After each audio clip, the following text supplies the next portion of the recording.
Hi, in this video I'm going to show you how you can disable background downloads and updates while in game on Rockstar Games.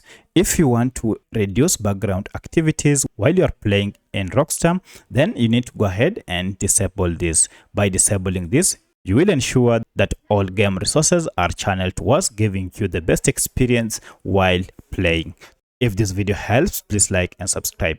Now to do this, log into your Rockstar Games account and then head to settings. From settings, look for this option called updates, and under updates, here you can see allow background downloads while in game is turned on or is checked. With this option on, it means that this allows games and launcher updates in game or while you are playing. To disable this now, uncheck this, and this will ensure that all resources are channeled to giving you the best experience while you are playing in Rockstar. So that's how you can disable background updates and downloads in Rockstar. If you have any other question, kindly let me know in the comment section.